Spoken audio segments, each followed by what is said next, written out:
敬的各位来宾、女士们、先生们，大家好！非常高兴与大家相聚在这里，和云端共同出席2020欧洲伙伴媒体合作云论坛。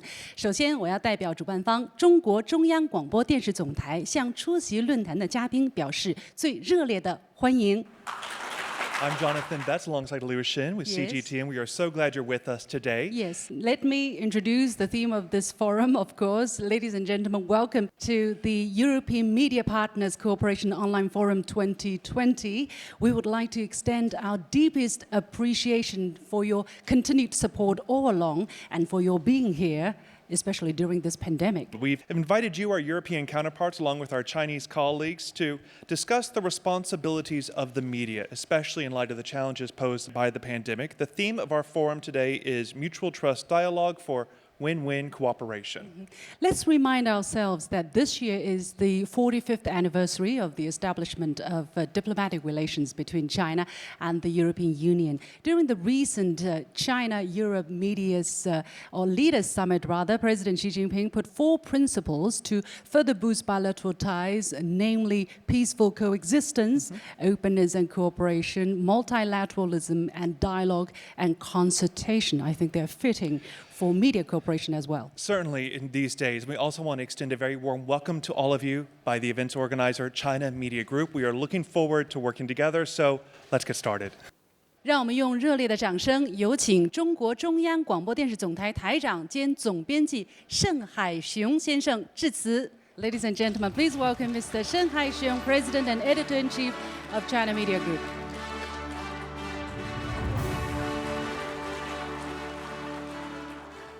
尊敬的各位同行、朋友们，大家好！非常高兴和大家相聚在云端，就中欧媒体合作分享观点、交换意见。这里我代表中国中央广播电视总台，向各位同行表示诚挚的问候和良好的祝愿。如果没有这场突如其来的疫情，我希望大家能够到初冬的北京，围炉共话，畅所欲言。 人类社会在经历着100年以来最严重的传染病的大流行，中国在经过艰苦卓绝的努力之后取得了疫情防控重大的战略性成果。正因为如此，我们对疫情带给各国人民的冲击和不幸感同身受。我们没有忘记，在中国抗击疫情最严重的时候，路透社、法新社、欧洲广播联盟、 欧洲新闻交换联盟等媒体同行纷纷致函总台，送来最真诚的问候和宝贵的支持。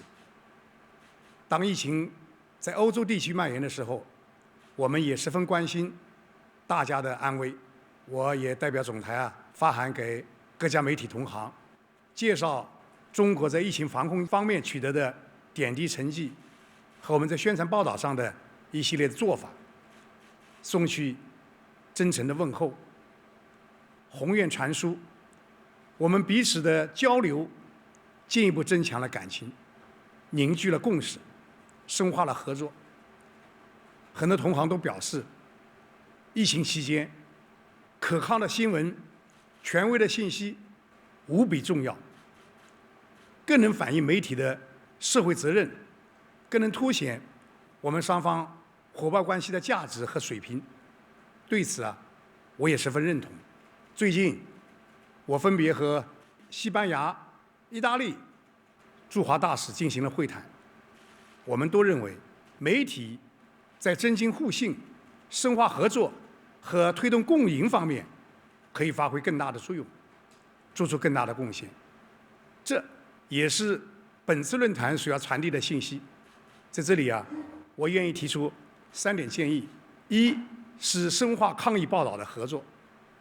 面对100年以来最严重的突发公共卫生事件，中央广播电视总台及时、客观、充分地报道了中国和其他国家疫情防控的进展，全面介绍了中国疫情防控的做法和经验，向国际媒体同行提供了多语种的新闻素材 和直播信号得到了普遍的称赞。面对疫情，中欧媒体比以往任何时候更需要携手并肩，助力国际社会更好地应对疫情带来的多重挑战。今天，我们将共同发表加强媒体合作联合声明，承诺做负责任的公共信息传播者，以实际行动继续携手应对当前和未来的挑战，推动中欧全面战略伙伴关系稳定健康的发展，助力人类卫生健康共同体的建设。二是要推动媒体间人员互访交流。近年来，中央广播电视总台每年都会参加欧洲广播联盟新闻交换年会，欧洲媒体也积极应邀参加总台 CCTV 全球媒体峰会及国际视频通讯社的全球视频媒体论坛。总台与欧洲媒体同行在节目的合拍、联合制作等方面的合作日益密切。不久前结束的中共19届五中全会规划了中国未来5年的发展蓝图。中国正践行新发展理念，构建新发展格局。我们真诚地欢迎欧洲媒体伙伴在疫情结束之后多到中国来走访，用手中的镜头，用第一视角报道新时代中国的新气象。三要加强合作机制建设。中央广播电视总台与欧洲地区媒体机构已经建立了良好的新闻共享机制。国际视频通讯社与路透社、法新社、埃菲社、卢萨社等32个欧洲国家的110多家媒体机构签署了新闻合作协议。今天，我们将与路透社共同推出新的合作项目——中国财经视频专线，向全球用户提供权威专业的中国财经新闻素材。我们还将与欧洲新闻交换联盟签署战略合作备忘录，启动欧洲伙伴合作机制，进一步加强在新闻素材、海外报道员、新闻成片定制等方面的合作。朋友们，第75届联合国大会期间，全球170多个国家领导人就抗击疫情、复苏经济、国际秩序演变等进行了讨论。各方普遍认为，多边主义是现有国际秩序的根基和支柱，不应该受到质疑和挑战。上个月 ，RCEP 正式签署，全球最大的自贸区诞生。这是自由贸易的胜利，是多边主义的胜利。中欧在支持和践行多边主义、加强全球抗疫合作，以及共同促进全球经济复苏和应对气候变化等方面，有着广泛的共识和共同利益。我们的共同语言比我们的分歧多得多。中欧媒体间的对话、交流与合作也将迈向更紧密、更深入、更务实的新阶段。我们坚信，没有一个冬天不能逾越，没有一个春天不会到来。只要我们用科学代替谣言，用合作代替隔阂，用理解代替偏见，用信心代替恐惧，我们终将迎来春暖花开。我期待在北京和各位相见，谢谢大家。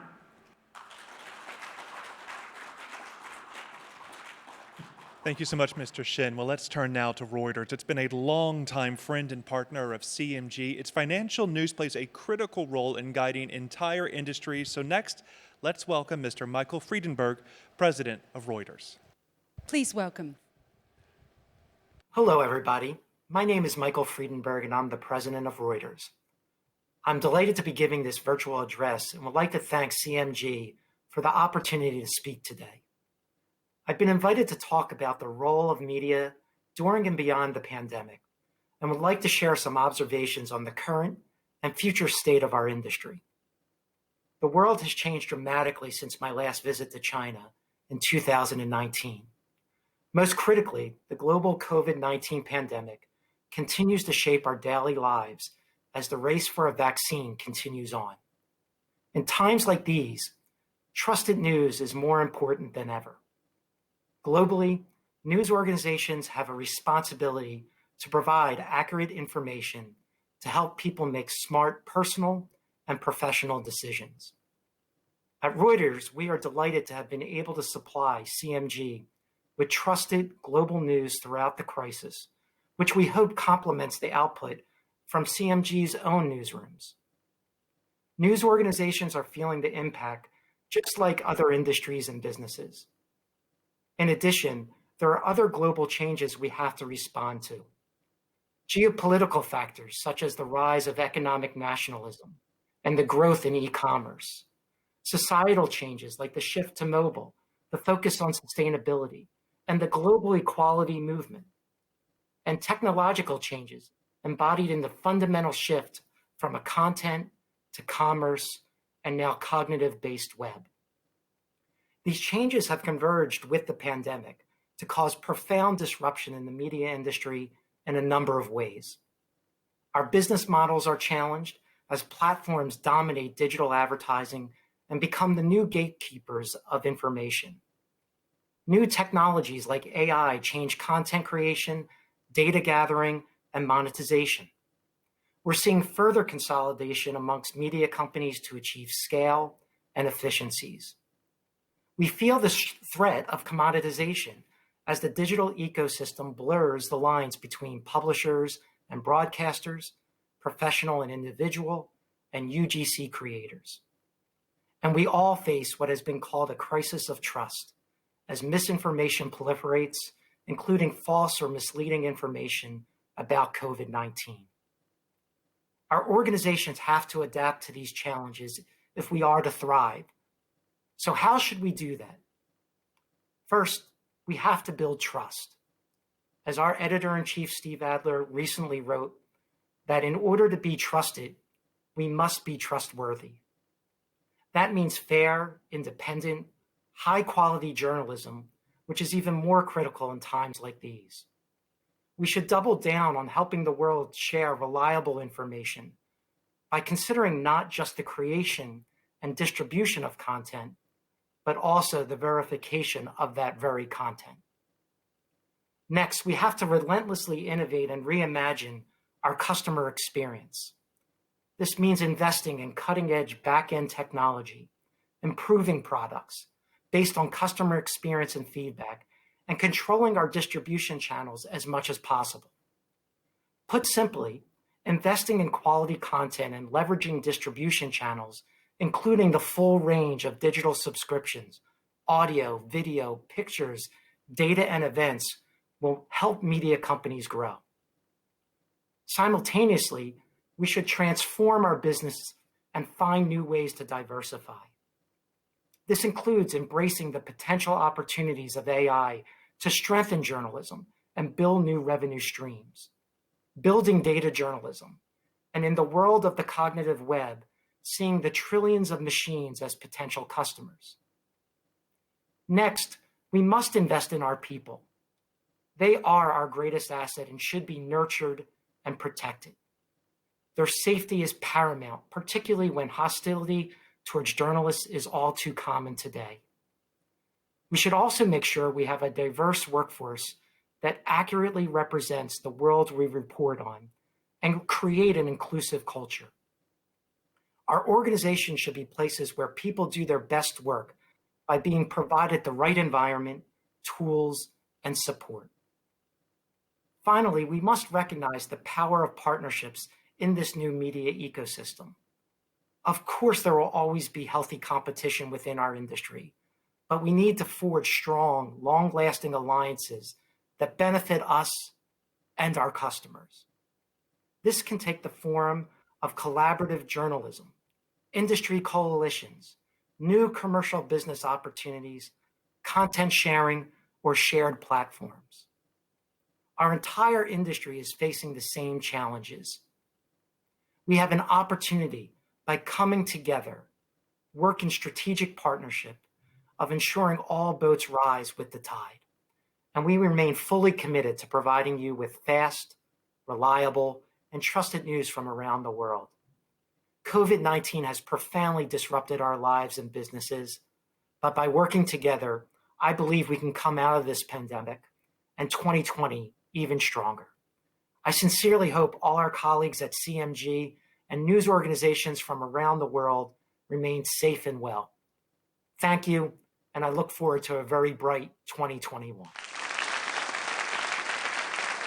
Thanks to Mr. Friedenberg. Okay, so let's now talk about the agenda here. The forum is divided into the following parts. We have the keynote speeches, along with launch ceremonies for China Business Video, European media partners, and the program Biz Today. That will be followed by an online panel discussion and statements by CMG and European media. We're certainly all looking forward to that. Okay, so without much ado, let's welcome Class Editorial SBA's Editor-in-Chief and CEO, Mr. Paolo Panerai, to give a speech. È un vero piacere e un onore essere stato invitato da China Media Group a partecipare a un convegno così importante per la cooperazione tra i media di più paesi. Voglio a nome di tutto il nostro gruppo Classe Editori, che da molti anni crede nella cooperazione con i media cinesi, ringraziare per questa opportunità, in particolare il Presidente Ministro Shen. La fiducia e la collaborazione fra Italia e Cina in generale è confermata dalla storia, Marco Polo eccetera, ma anche dal recente atto non lontanissimo della firma del memorandum per la via della seta, firmato da il Ministro degli Esteri italiano e unico paese l'Italia del G7 ad aver firmato un tale accordo. Ma non ci può essere fiducia e collaborazione piena se non c'è informazione reciproca e chiara. Quindi il ruolo dei media è fondamentale per le relazioni fra i paesi e i popoli. Specialmente in questo momento è solo l'informazione reciproca e chiara può portare Cina, Italia ed Europa e il resto del mondo a collaborare per la ripresa economica e il miglioramento della qualità della vita dei rispettivi popoli. E questo è un nostro forte convincimento e infatti Classe Editori, una media company con quotidiani, canali televisivi, radio, società di analisi economica e finanziaria e anche una società di rating, la più antica, Standard Ethics, che è la prima in Europa per il rating sulla sostenibilità. Per questo da vari anni collaboriamo con soddisfazione, in particolare con China Media Group. Insieme abbiamo prodotto il programma andato in simultanea in Italia, in Cina e nel mondo con il canale globale di China Media Group dal titolo Esperienze da e per la Cina al tempo del Covid. Abbiamo coprodotto documentario sui 50 anni di relazioni diplomatiche tra Italia e Cina, che sarà presto in onda. Abbiamo mandato in onda sui nostri canali, a cominciare da classe CNBC, la serie I 100 volti della cultura cinese. Abbiamo anche sui nostri quotidiani il focus Cina-Italia. Vogliamo però fare di più e quindi, sia pure in maniera irrituale, mi permetto di dire al Presidente Shen che sarebbe bello fare una trasmissione regolare sul Best from China e Best from Italy. L'impulso dato dal Presidente Xi Jinping alla cooperazione, all'informazione sulla via della seta è di straordinaria portata e avrà grandi frutti. Il Presidente Shen sa benissimo tutto ciò e infatti ha promosso questo convegno proprio per sviluppare ulteriormente la cooperazione fra i maggiori media del mondo.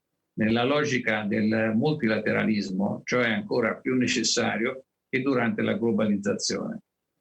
Ora, grazie anche all'innovazione digitale, i media hanno il dovere di far conoscere le opportunità e i vantaggi per tutto il globo della collaborazione anche mediatica con la Cina. Dice un vecchio proverbio italiano: se due persone non si conoscono, non potranno mai collaborare. Il dovere dei media a livello globale è di promuovere la conoscenza reciproca. Da questo non potranno che derivare vantaggi per tutti. Oggi la Cina guida lo sviluppo digitale, i media saranno sempre più digitali, interconnessi. Sono personalmente convinto che la collaborazione con China Media Group sia una grande opportunità per classe editori e per tutti i media del mondo che faranno altrettanto. Il nostro lavoro comune, anche attraverso la sezione China Media Group in Italia, è molto fluida, molto in evoluzione e positiva. Grazie a tutti voi che avete avuto la pazienza di ascoltarmi. Classe Editori è aperta a qualsiasi collaborazione con anche i media che cooperano come noi con China Media Group, perché anche la comunicazione deve essere multilaterale. Grazie Presidente Schenner di aver promosso questo importantissimo convegno. Next, let's turn now to Michael Peters. He is the CEO and president of the executive board of Euronews. That is a designated media partner of the European Union and is, by the way, the highest rated international news channel in continental Europe. It's committed to delivering objective and impartial information to the public. So, Mr. Peters, the stage is yours. Ladies and gentlemen, it is a great honor for me to be able to address the 2020 European Partners Media Cooperation Online Forum alongside many distinguished speakers and guests. Unfortunately, given the global situation, we cannot meet in person, but I do hope we will have an opportunity to do so soon. I would like to thank the organizers of these very topical events and with a special attention to Mr. Shanghai, President of CMG. The global pandemic has been a stark reminder that increasingly we are facing common challenges. And that common challenges need common solutions. As global interdependence grows, I believe that media companies cannot work in silos anymore. Across the world, media groups have been badly hit by the economic consequences of the pandemic, while at the same time, our mission and duty to inform has rarely been so important. There is an appetite for established, trusted media. Every day, I see firsthand the challenge for a newsroom to deliver quality, fact-based news in real time to what seems to be an increasingly anxious global audience. So I would like to take a moment to pay a tribute to journalists across the globe. For this hardship, not only do I believe that we can recover, but I also believe that we can learn to do better. These unprecedented times have given us an opportunity to press the reset button, to rethink our approach, to adapt and, dare I hope, thrive in a world that we now call the new normal. I am convinced that the new normal for media must consist for more collaboration between media groups. I am particularly aware of this, and as collaboration and synergies are what Euronews is all about. It is the very idea on which it was born nearly 3 decades ago, when the European Union brought together broadcasters from across Europe to create what is still today a unique European media offering. Over the years, we have grown, our business model has changed, we have welcomed new investors, but we have never compromised on the European ideal of collaboration on which we were founded. Thanks to these efforts, 3 decades later, we stand as the leading international news channel in Europe. We have developed 12 distinct cross-platform language editions and are now distributed in 400 million homes and 160 countries, including many in Asia.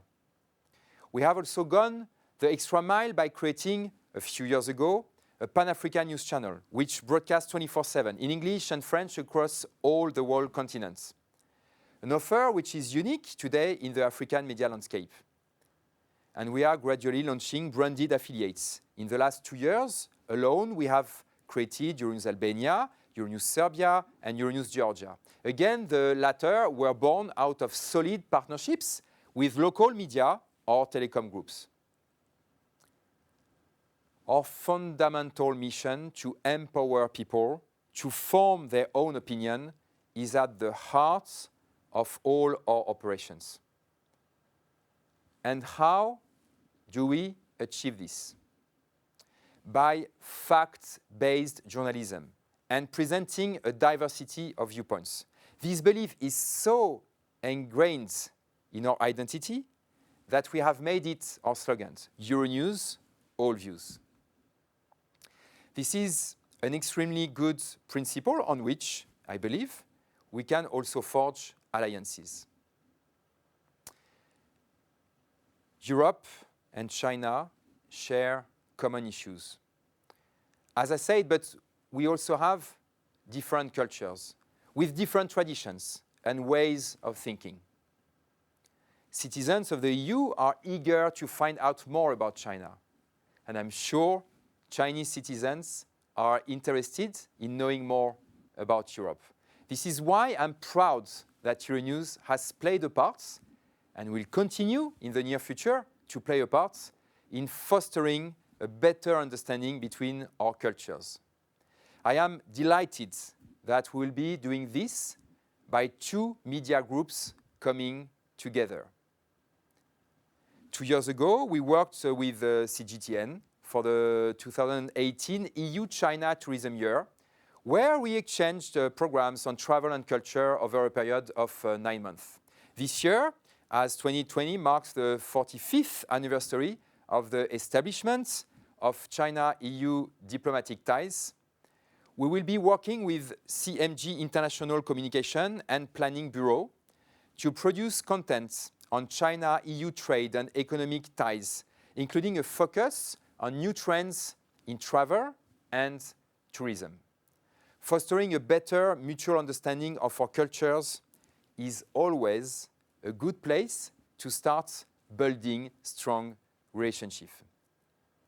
And this is just the beginning.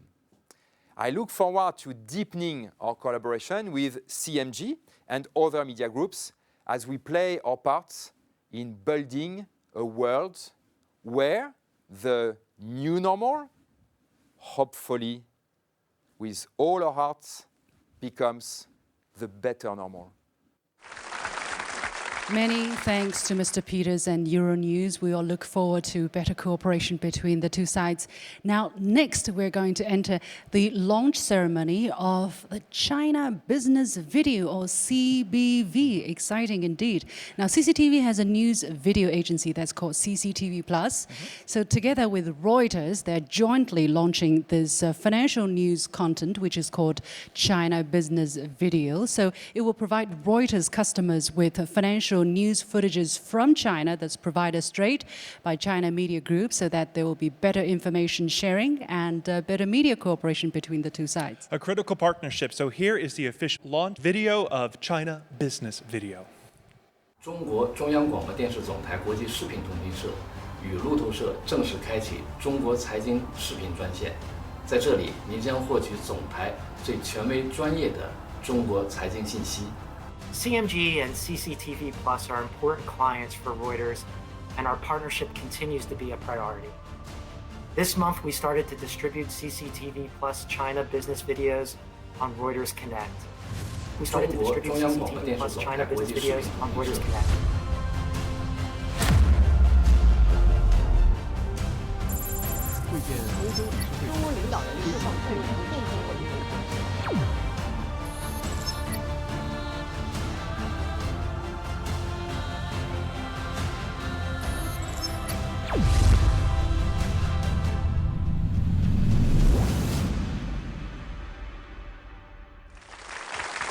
Today, CCTV Plus will launch another interesting project that is called a Strategic Memorandum of Understanding with European News Exchange, or ENEX, and that will signal the official launch of the European Media Partners, or EMP. he. Now let's welcome Mr. Teng Yunping, who is president of CCTV Plus, and Mr. Adrian Wells, managing director of ENEX. Let's take a look.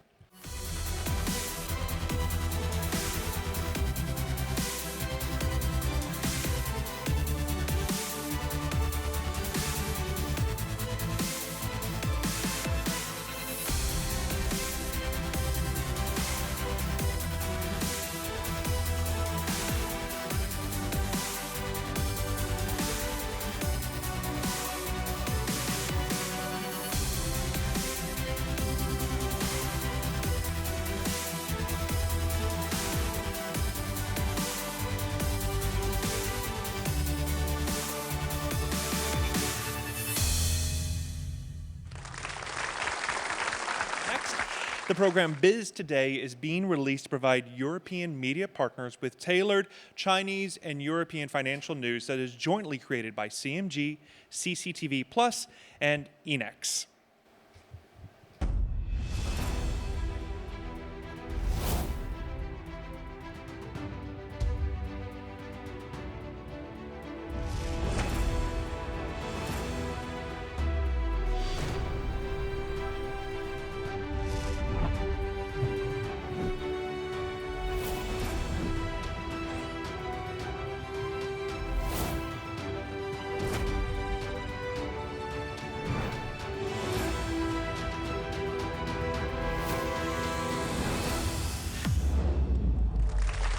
The warmest congratulations, and we thank all of our guests for witnessing these important moments together with us.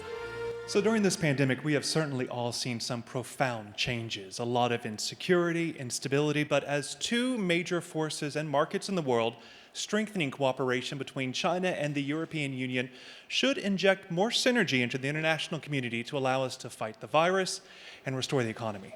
Absolutely. So under these circumstances, how can media from China and Europe promote trust between people on both sides and through multilateral cooperation to achieve win-win results? Please welcome my colleague Wang Guan and guests from China and Europe to join an online panel discussion with the theme Multilateral Cooperation and Mutual Trust, Common Challenges and Win-Win Future.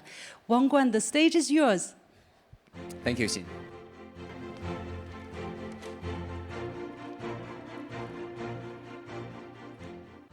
With the year 2020 coming to an end, it is safe to say that this year hasn't turned out the way we expected. We're in the midst of the second wave of a global pandemic, the worst public health crisis in decades. And the global GDP will unfortunately grow at the slowest pace since the Great Recession. And we ourselves, the media professionals, sometimes our credibility and responsibility are put into question. So in these challenging and difficult times, how can media inform the public and report news, tell stories in a responsible and credible manner? And how can we, journalists and media professionals, fight misinformation and disinformation? And how can media on both sides of China and Europe help with mutual understanding of the two peoples?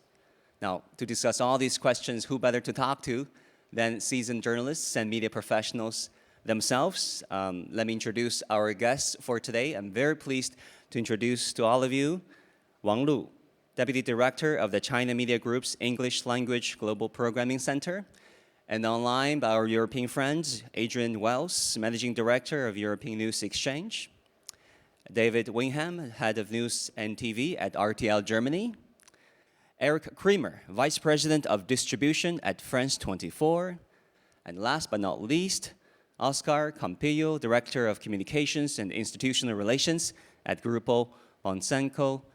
Welcome to all of you guys. It's a real pleasure to have all of you with us. Director Wang, may I start with you? This has been quite a year, right? Yes. We have COVID-19 pandemic. We had, the trend of deglobalization picking up, economic slowdown. What do you make of all these events, and especially its impact on the media industry that you're in? Personally, I think the year 2020 feels different from previous years because it doesn't matter where you are. news that made international headlines were no longer about some faraway people, faraway land. The disputes between the world's two largest economies, for instance, have affected many third country governments, businesses, and individuals. The fallout from the COVID-19 crisis, in particular, is reaching every aspect of people's lives worldwide. Nobody is immune, no business is immune. The media industry itself has been severely impacted as well. But at the same time, the pandemic also offers us an opportunity to grow the media industry. Communications platforms have proven indispensable.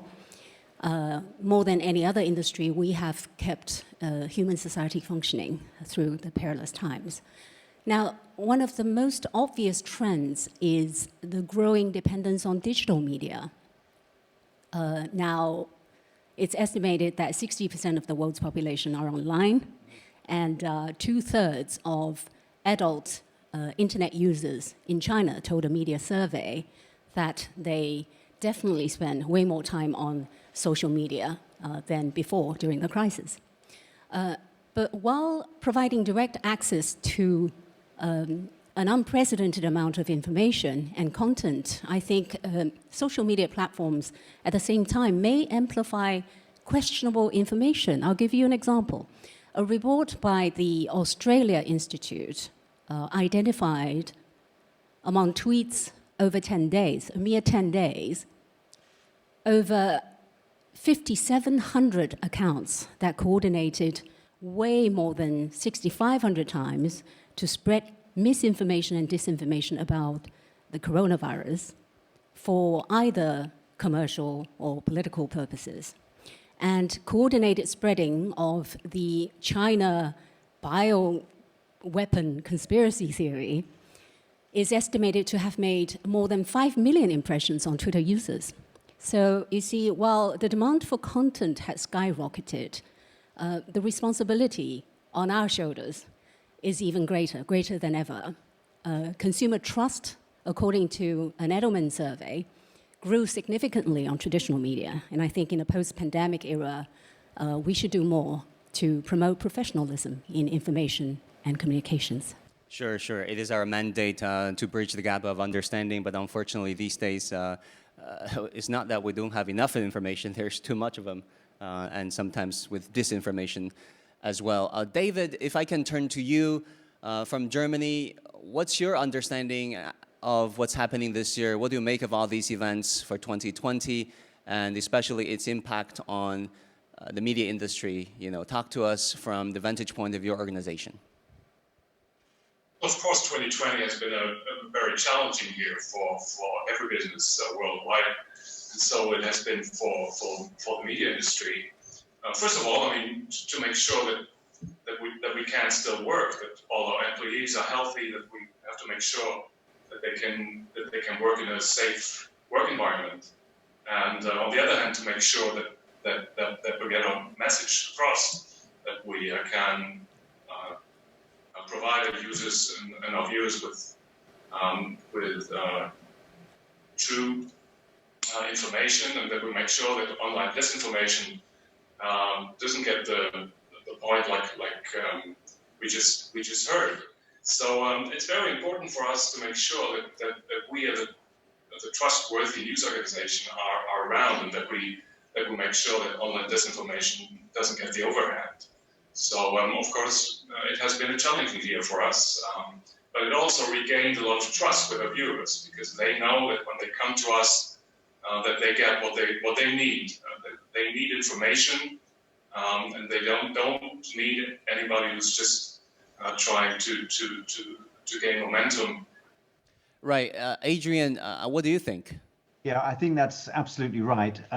Traditional media brands, those that have been established for many years in the commercial or the state sector, have seen a sort of a bounce back in terms of people, you know, coming to them for news and information. And you're right also that digital does provide an opportunity. And I guess the thing that has to catch up is that the digital world is less regulated than the broadcasters world. And you've seen platforms like fake news investing in anti-fake news investigations. You've seen Twitter flagging content that is questionable. And the traditional role of the journalist was always to sort of give both sides of the story. You know, on the one hand, you have this, and on the other hand, you have that, and you let people decide. Actually, that probably isn't good enough these days, because you have people actively going out to deceive, to lie, to cause disruption in the information sphere. And so the question for broadcasters and for publishers is, how do we respond to that? The vaccination issue is a classic example where science, common sense, all of the information suggests that vaccination is a good thing for our population to fight the pandemic. And yet you've got very, very many voices on the anti-vaccination side who believe that in all sorts of conspiracy theories. And should we as broadcasters and publishers give that opinion, which we would traditionally do, and let people make up their mind? Well, probably not. Complicated area. Is that right or wrong? So this is a new area for us, and one that's going to present difficulties and challenge our traditional way of working as journalists, I think. So Eric, what have been some of the biggest challenges the year 2020 posed for you and your network? Well, probably the biggest challenge was to be able to keep working. Like media industry, like other sectors of the economy, has learned a lot and is still learning from this crisis. The behavior of our audience has changes. On our side, we had to quickly adapt our working habits or mode of production in order to produce and broadcast the channel 24/7 with the same level of quality. That's important to insist on that. We had to provide the same level of quality as usual. A large part of us had and are still have to work remotely. I'm doing now. We change our mode of exchanging and talking to each other. It is certain that we have learned how to adapt in an emergency to a new environment and how to continue to deliver reliable information with more limited resources as well. I believe finally that this hasty adaptation have helped us to become more efficient. And I hope that we should benefit that in the future for other crises, which I hope that will never happen, but I'm not sure of that. Right, Oscar, in Spain, good to have you with us. How do you look at the challenges as well as opportunities, perhaps, presented by COVID and the year 2020? The COVID crisis has reinforced the importance of the role of media, and it's also convinced the public of the need for truthful information. But the pandemic has also forced us to work in extremely difficult circumstances. And if we add to this the financial crisis, which began in 2008, 2009, then Spain is a country that has been struggling with the consequences of that over the last decade. So that has been an additional problem. And there's been a decrease in sales and advertising revenue, which has forced us to develop faster than we might otherwise have done everything to do with digital media. So at present, our potential audience, our potential readership is bigger than ever, but we have to convince our potential customers that it might be worth paying for the information they receive in order to ensure that that information is true. So we're in the process of considering the viability of putting up paywalls for access to our information. And therefore, it's extremely important that serious media organizations or media organizations that believe that they have the capacity and the duty to broadcast truthful news. It's extremely important that we all work together and cooperate as much as possible in order to achieve this goal. Right, truthful, credible, consistent news coverage is really what is required of us. It is the mandate for all news media outlets out there. I want to shift gears a little bit and talk about China-Europe relations, Director Wang.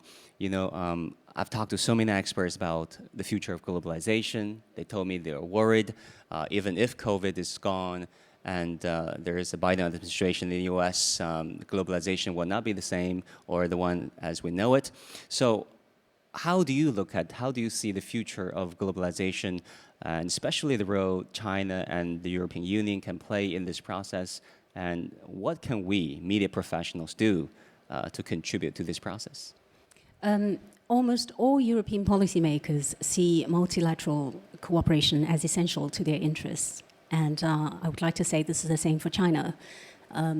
Multilateralism and globalization are the common language of China and Europe. The two sides, there's no fundamental strategic conflicts between the two sides. Economic and trade ties enjoy broad prospects and great potential.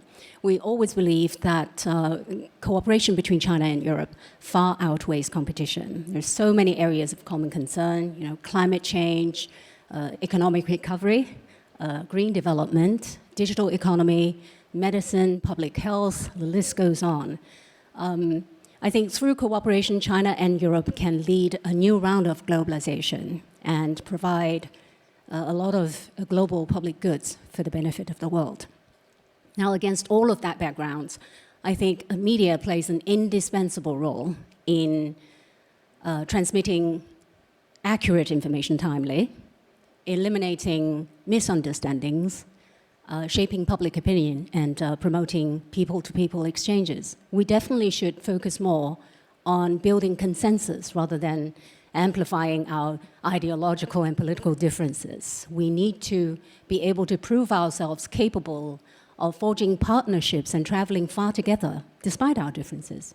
And I personally am very glad that more and more face-to-face communications are happening between Chinese and European media companies. China Global Television Network, CGTN, for instance, and Germany's NDR are meeting annually to discuss issues facing China-European relations, bringing scholars from both sides to sit down for candid discussions. I believe that the more such viable communication platforms we open, the more likely we'll be able to keep that momentum in the post-pandemic era. Well said. Adrian, how do you look at the role of media? Don't you think that the two peoples and the two societies can come closer together? Well, that may be the case. I think there may be a cultural, subtle difference, I guess, from the European media sphere and the Chinese media sphere, in that very definitely those of us who work in European media see ourselves sitting to one side from that area of policy making and formation, even if it's a good thing. Although, you've seen actually broadcasters maybe take a more principled stand on things like sustainability and the environment, or on anti-racist movements. There are certain positions which broadcasters and publishers advocate, but probably, those in European media wouldn't take that step further and say, okay, multilateralism is a great idea, let's promote it. There's just a difference of interpretation of how we see our role there.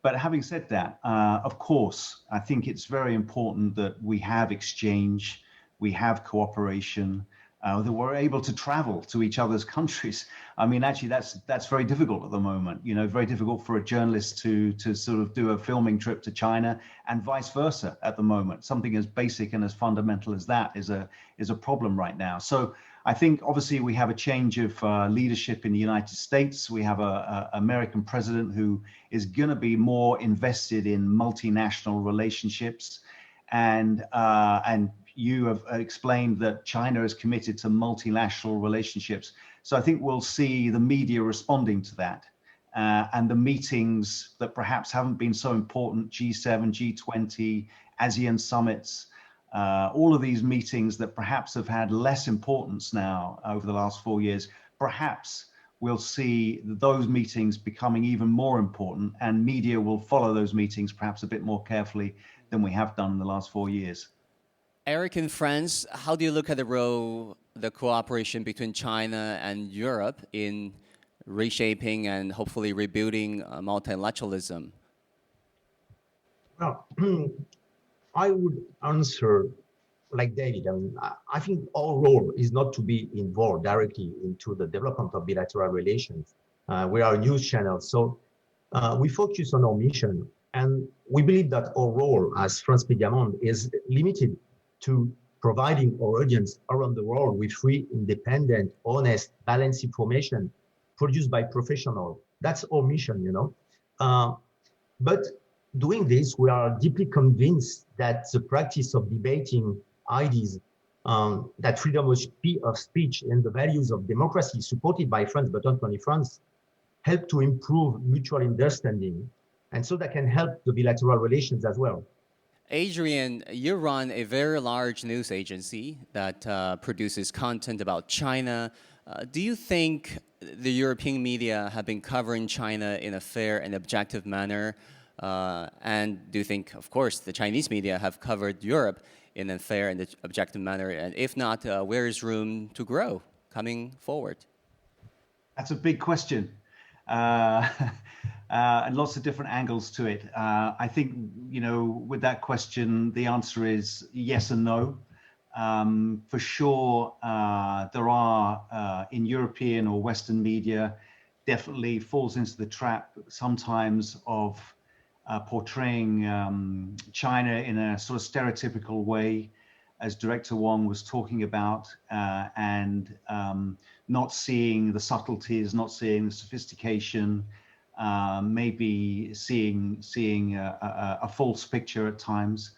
And of course, on the other hand, definitely European media is very aggressive about wanting to find out really what's going on, the truth about certain situations, and does it in a very aggressive way, which is sometimes runs, at a different speed to perhaps the way that domestic media in China would investigate things.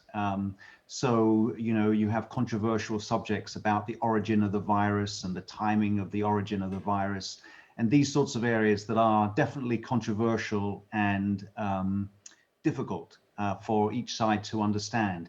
And while that was happening, you also have these difficulties of travel being restricted because of the health crisis.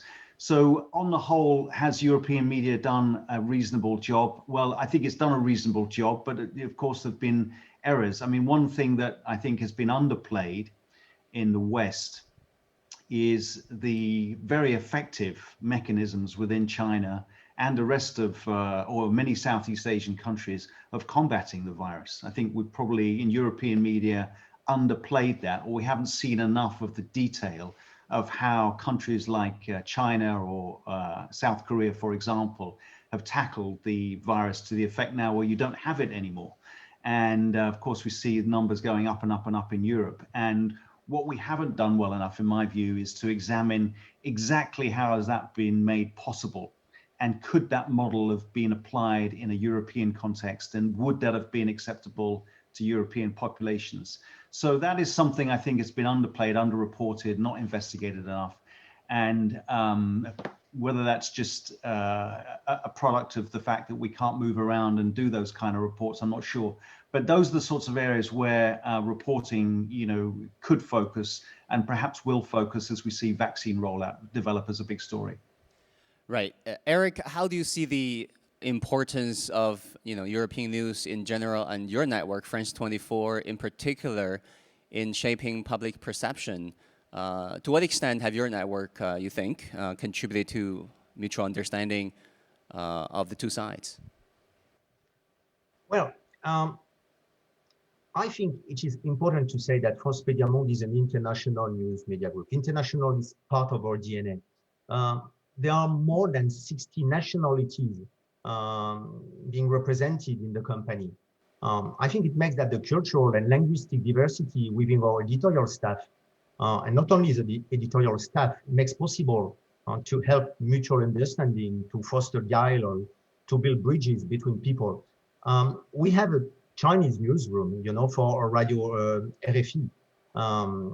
So I think that's important. But I do agree.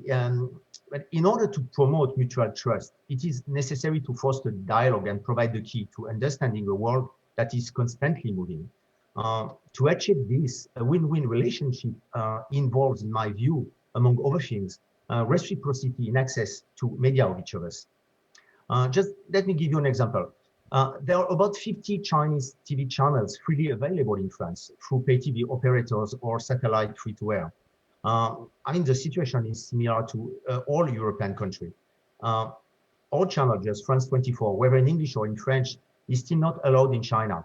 So let me see. I hope that China will issue us a license to distribute in hotel, but I'm sure it would be a win-win decision. You know, foster dialogue means reciprocity.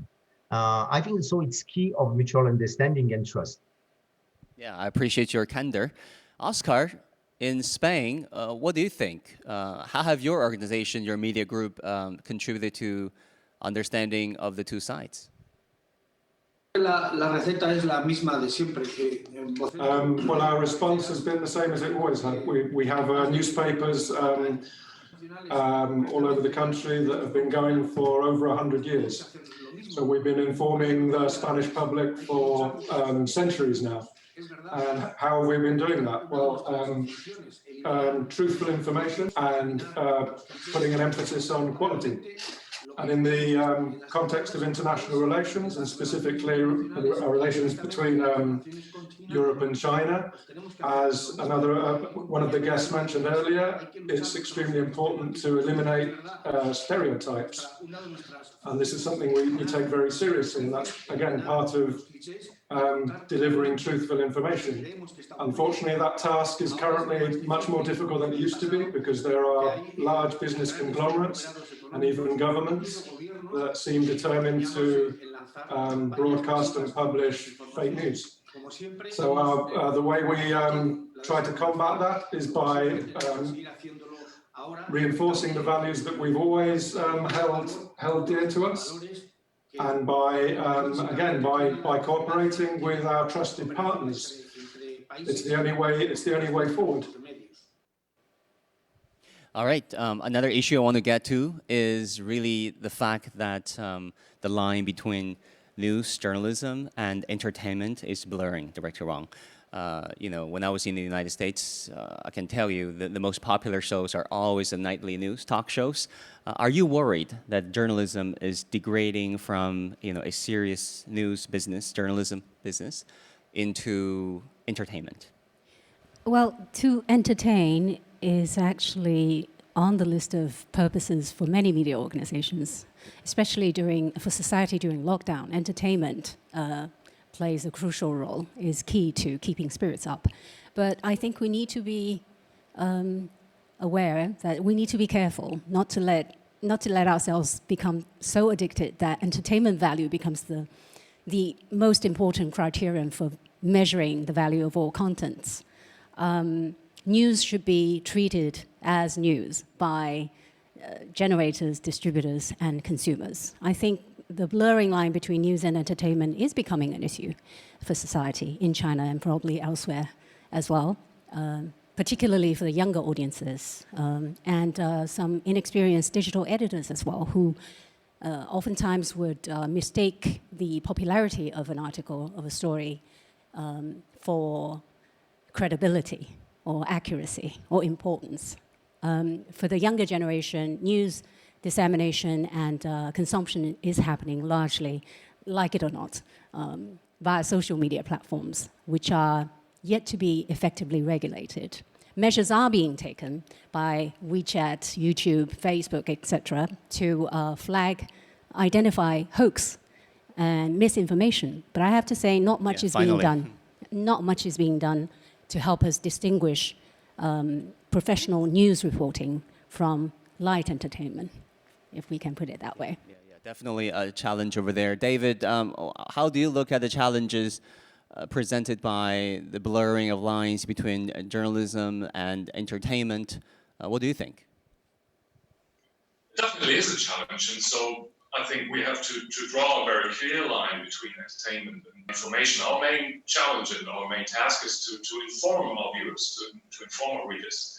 So, but of course, news can also be a little bit entertaining. I mean, especially for younger audience, you need that different approach maybe sometimes. But of course, it has to be clear that information is first, and that there can't be any blurring line that makes a story just a little bit more entertaining, so our viewers will watch it. So in the end, it has to be clear. Information is what news television is all about. So and if this information is presented a little bit more entertaining, maybe that's okay. But it has to come down to the fact that it's information, that it has to be true, and that we can just get to a topic because we think our viewers might like it in the end.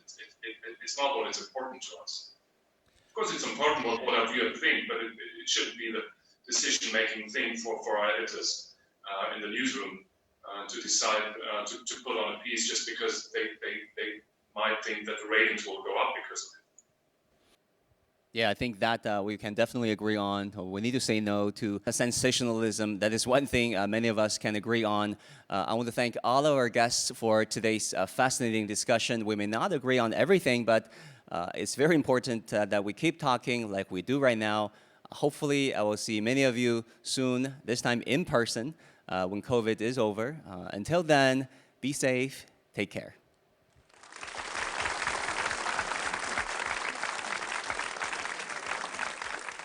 Earlier this year, when China was experiencing the outbreak of the coronavirus in Wuhan, the whole world was watching and extending a helping hand, and Europe, of course, also extended lots of support. And later on, when the situation got rather tough in Europe, China also did not hesitate to provide assistance and support in various forms.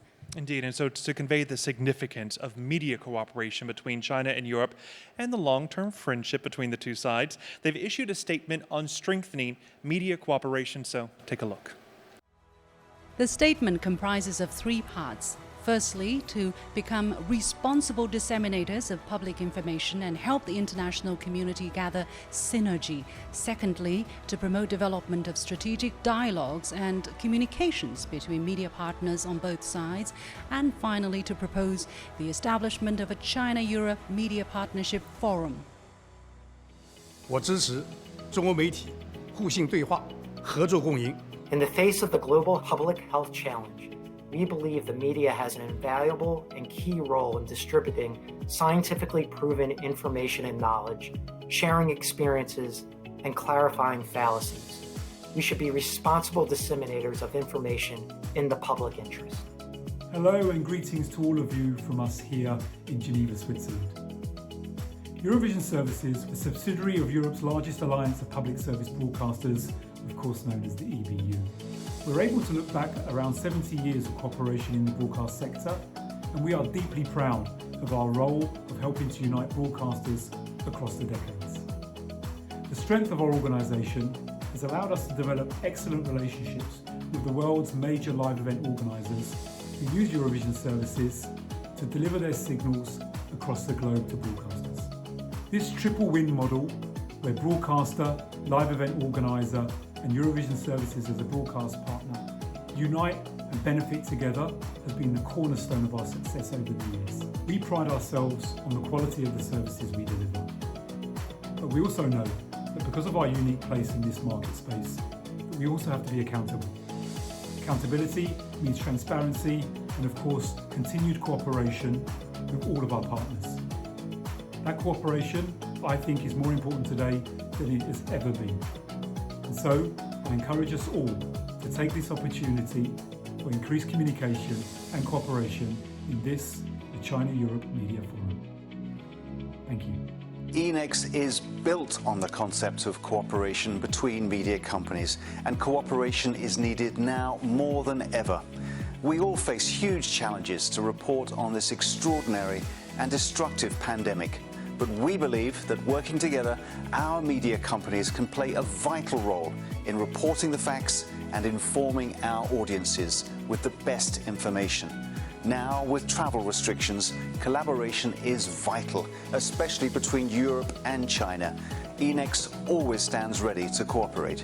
L'épidémie de Covid-19 donne lieu à un déferlement de désinformation. Avec son réseau mondial, l'AFP a mis en place des équipes chargées de démonter les fausses informations qui circulent sur les réseaux sociaux. Ce réseau, unique au monde, couvre désormais 80 pays, avec 90 journalistes qui travaillent en 16 langues, en Asie, en Europe et ailleurs. C'est la contribution de l'AFP à la lutte mondiale contre l'épidémie. I agree. Agreed to promote mutual trust. Open dialogue. In-depth collaboration. For a win-win cooperation. For a win-win cooperation. To promote mutual trust.我支持 To promote mutual trust, open dialogue, in-depth collaboration in a win-win cooperation between Europe and China media. May China and European media partners continue to work together to solve challenges posed by the pandemic and others, for instance. And also, we hope that they can strengthen their partnership as part of the construction of a global community of shared future for humankind. Well, this has been a really great event. So let's get everyone together for an online group photo. We are scattered all over the world, so everyone, let's join together and smile for the camera so we can have our photo.